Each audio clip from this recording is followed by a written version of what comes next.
Hello everyone, my name is Rose और आज के टॉपिक में हम लोग तलाक under sharia and Pakistani law को डिस्कस करेंगे।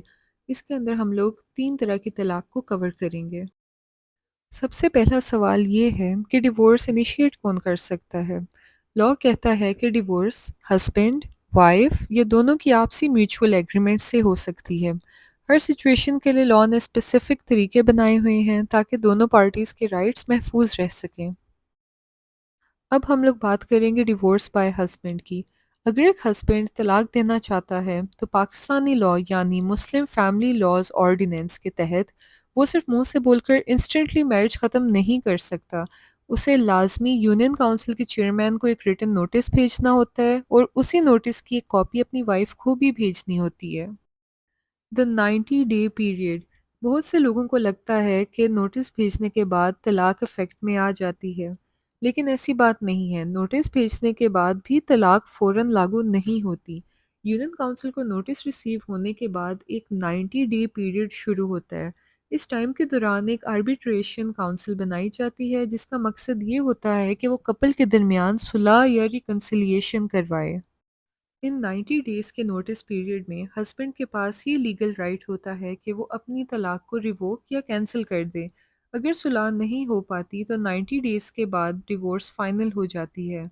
ये लॉ इसलिए बनाया गया है ताकि गुस्से में या इम्पल्सिव होकर अचानक फैसले ना हों। अब हम बात करते हैं वाइफ के राइट्स पर। क्या वाइफ खुद तलाक दे सकती है? तो इसका आंसर है जी बिल्कुल। अगर निकाहनामे में हस्बैंड ने डिवोर्स का राइट वाइफ को डेलीगेट कर दिया हो तो फिर वाइफ डिवोर्स खुद से ले सकती है। इस लीगल राइट को तलाक ए तफवीज़ कहते हैं, जिसमें वाइफ अपना हक इस्तेमाल करते हुए डायरेक्ट तलाक ले सकती है। खुला एंड म्यूचुअल कंसेंट।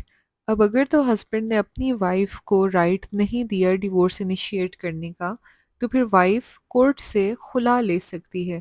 खुला में वाइफ को यूजुअली अपना हक महर वापस करना पड़ता है। एक और तरीका है जिसका नाम है मुबारात, जो कि एक म्यूचुअल एग्रीमेंट होता है जहां हस्बैंड और वाइफ दोनों पीसफुल तरीके से मैरिज एंड करने का फैसला करते हैं।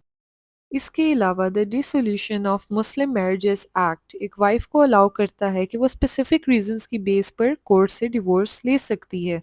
फॉर एग्जांपल, अगर हस्बैंड 2 साल तक फाइनेंशियल सपोर्ट या खर्चा ना दे रहा हो या 4 साल से मिसिंग हो और उसकी कोई खबर ना हो। अभी और भी कुछ एडिशनल ग्राउंड्स बचती हैं जिनकी बेस पर वाइफ कोर्ट से डिवोर्स मांग सकती है। जैसे कि अगर हस्बैंड को 7 साल या उससे ज़्यादा जेल की सज़ा हो जाए या फिर हस्बैंड अपनी वाइफ के साथ फिजिकल या मेंटल जुल्म करता हो।